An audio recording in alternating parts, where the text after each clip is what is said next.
All right, guys, it's me, Billy Mack, and as you can see, Lightspeed Logistics, another Canadian carrier to go under. And people are wondering, how is this even possible? Well, I'm going to break it down for you. In Canada, a lot of these companies have went away from actually trying to make a profit on hauling freight. What they are modern day slave runners.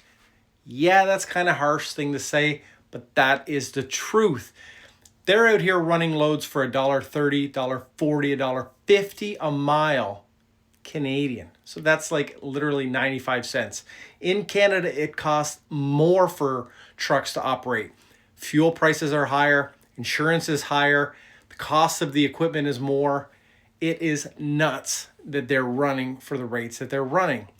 But one of the schemes that a lot of these companies have is they are recruiting people from over in India and a few other countries to come to North America, mostly Canada. I'm sure it's happening in both countries. And what they're doing is they're charging them $30,000, $40,000 to fill out paperwork to bring them over here.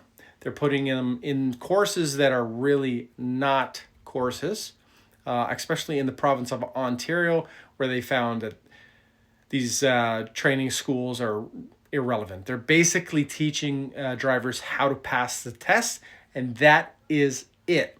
They have no idea how to do anything else other than pass the test for their CDL. Now, you would think that the government would step in, which they did. They put a little bit of a kibosh on some of the driver schools. However, those drivers that they know received their CDL falsely, they're still allowed to drive. They were, however, sent out a letter stating that we might look into it at some point. So in Canada, it is flooded with import drivers, a lot from India. I'm not saying that they're not all. I'm not saying that they're all bad.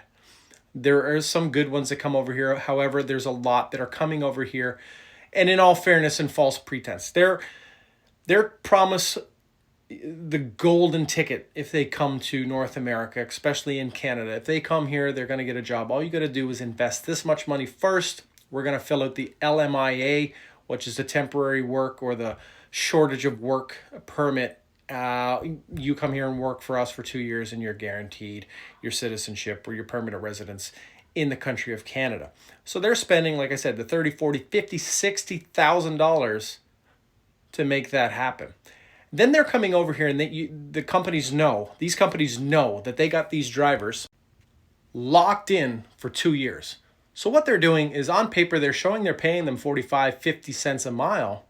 However, these drivers are then giving some of that money back to the company, or they're renting property from the company. Either way, they're not getting paid anywhere near what they are supposed to be paid. So then that allows these companies here, these crap ass companies who are destroying our industry, to underbid for loads. They just need the trucks to move, basically to break even, where in the back end is where they're making money. They're in the immigration business. They are not in the freight business. This here is just a cover. I mean, these guys, do you think they're really recruiting truck drivers? No, they're recruiting slave laborers. And now it's coming back to bite them in the ass, because you cannot, soon as the country of Canada put a little bit of a block on immigration, free open door immigration, which it still happens, but they slowed it down a little bit, these companies can't survive because their business model was based on bullshit. It was based on taking advantage of these low wage, low skilled labor. And like I said, running freight is secondary. The first thing is an immigration scam. Now, you might ask, well, why is the government allowing it? Well, in Canada, like the ATA in the United States, there are a lot of trucking organizations, headed up by larger carriers. They love this. They love the cheap rate. They love the cheap labor. They love these import drivers because they can force them to do things that locals are too smart to refuse. They're not safe. Reason they're not safe is because they're told to drive no matter what. And unfortunately, they're not taught that they should be driving a certain way, especially in certain weather. So either way, you want to know why these companies in Canada are going under? That is why.